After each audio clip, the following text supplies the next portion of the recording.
Sunlight streamed through the kitchen window, painting warm stripes on the worn wooden floor. Sarah hummed as she washed dishes. Her 5-year-old daughter, Lily, played in the living room. Laughter drifted in, momentarily eclipsing the shadows at the edge of Sarah's vision. She smiled, pushing down the unease that always lingered beneath the surface. Lily? Lily's laughter stopped abruptly, replaced by an unsettling silence. Sarah turned, wiping her hands on a dishcloth. Lily? She called, her voice echoing in the sudden quiet. The shadows in the living room seemed to deepen, twisting into grotesque shapes. Her heart pounded against her ribs. Lily sat on the floor, her eyes fixed on a point just beyond Sarah's shoulder. A porcelain doll lay discarded beside her, its painted eyes staring vacantly. Lily, honey, what are you doing? Sarah asked, forcing a bright smile. Lily didn't respond. She began to hum, a low, mournful tune that sent shivers down Sarah's spine. What's that song, sweetie? Sarah asked, her voice catching in her throat. The melody seemed to seep into her bones, cold and unsettling. Lily continued to hum, her eyes wide and unblinking. Lily, please, it's not funny. Sarah pleaded, her voice trembling. Lily finally turned to look at her, a strange smile playing on her lips. He taught me. He? Who's he, honey?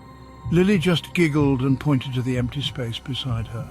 My friend. She said simply, as if it were the most natural thing in the world. Sarah's blood ran cold. Lily had never mentioned an imaginary friend before. That night, as Lily slept soundly, Sarah lay awake, her mind racing.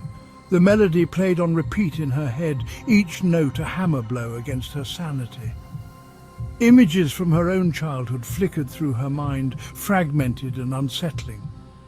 A porcelain doll with eyes that seemed to follow her every move. A musty attic filled with forgotten toys and whispered secrets. The song, always the song, a haunting lullaby that chilled her to the bone. She sat up abruptly, a cold sweat clinging to her skin. The next morning, Sarah found herself drawn to the attic door. It was a small, dusty space, filled with cobwebs and the musty scent of decay. Boxes overflowed with forgotten belongings, their contents hidden in the dim light. She hadn't been up here in years, not since she was a child. The air felt heavy, as if a weight had settled upon her chest. She rummaged through the boxes, her heart pounding with a mixture of fear and anticipation. Old clothes, faded photographs and broken toys surfaced. And then she saw it, tucked away in the corner of a dusty trunk. A porcelain doll, its painted eyes staring blankly ahead. This was the doll that haunted my childhood nightmares. She had tried to throw it away countless times, but it always found its way back to her. And then she remembered. The doll had belonged to her grandmother. As Sarah picked up the doll, a cold shiver ran through her. The porcelain felt strangely warm beneath her fingertips. And then she heard it, the melody. It drifted from the doll, faint at first, but growing steadily louder. It was the same haunting tune that Lily had been humming. Panic surged through her. She had to get out of the attic. But her feet felt rooted to the spot, her body frozen in terror. The melody swelled, filling the attic with its eerie refrain. She dropped the doll, the porcelain shattering against the wooden floor. But the melody continued, louder than ever. With a surge of adrenaline, she turned and fled from the attic. Sarah raced down the hallway, her breath coming in ragged gasps. She burst into Lily's room, her eyes frantically searching for her daughter. But the room was empty. Lily's bed was neatly made, her toys put away. The only sign that she had been there at all was the faint scent of lavender, Lily's favourite soap. Panic clawed at Sarah's throat. Lily? She called out, her voice hoarse with fear. Silence met her words. She checked under the bed, in the closet, behind the door, anywhere a child might hide. But Lily was gone. The melody from the attic echoed in her mind, each note a sharp stab of fear. She had to find Lily. The living room was empty. The toys that had been scattered across the floor now neatly put away. The only sign that Lily had been there at all was the faint echo of the haunting melody. She had failed to protect her daughter. Sarah sank to her knees, her body racked with sobs. She closed her eyes, trying to shut out the terror that threatened to consume her. But the melody continued to play in her mind, a constant reminder of her failure. She could feel a presence in the room with her, cold and menacing. It was the same presence I felt as a child, the same presence that haunted my dreams. It was the doll. It had always been the doll, a conduit, a link between the world of the living and the realm of the dead. And now it had been used to lure Lily away. But how? What power do I possess against a force that has haunted generations? The silence in the house was deafening. It pressed in on Sarah, suffocating her. Where is Lily? What happened to her? Her eyes darted around the room, searching for any sign of Lily. There was nothing. It was as if her daughter had simply vanished into thin air. The scent of lavender. It's faint but unmistakable. Lily is still out there, somewhere. I have to believe that. I have to keep searching. But where? Her gaze fell on the attic door, its paint peeling, the doorknob covered in a thin layer of dust.